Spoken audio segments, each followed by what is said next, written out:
গজা বানানোর রেসিপি জানতে ভিডিওটি সম্পূর্ণ দেখার অনুরোধ করছি। এখানে আমি পানি গরম করতে দিয়ে দিয়েছি আর একটা দিয়ে দিয়েছি এলাচের ফল।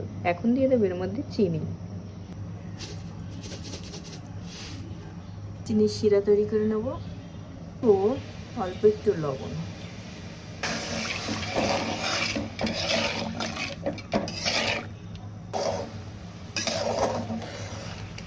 হয়ে গেছে, এবার আমি এগুলো নামিয়ে নেব।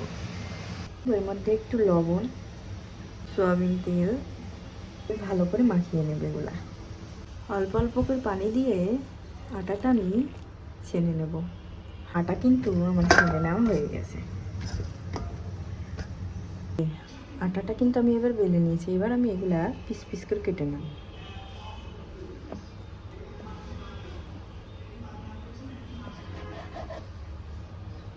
আমি কিন্তু সুন্দর পিস পিস করে কেটে নিয়েছি।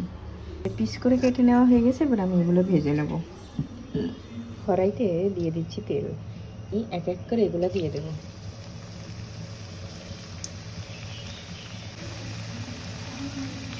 এক পিঠ ভাজা হয়ে গেছে। এবার আমি উল্টে দেবো। যে ভাজা হয়ে গেছে, এবার আমি এগুলা চিনির শিরার মধ্যে দিয়ে দেবো। দিয়ে দিচ্ছি চিনির শিরার মধ্যে। এই যে হয়ে গেছে আমার গজা। ভিডিওটি যদি ভালো লেগে থাকে তাহলে অবশ্যই লাইক কমেন্ট শেয়ার করতে ভুলবেন না। আল্লাহ হাফেজ।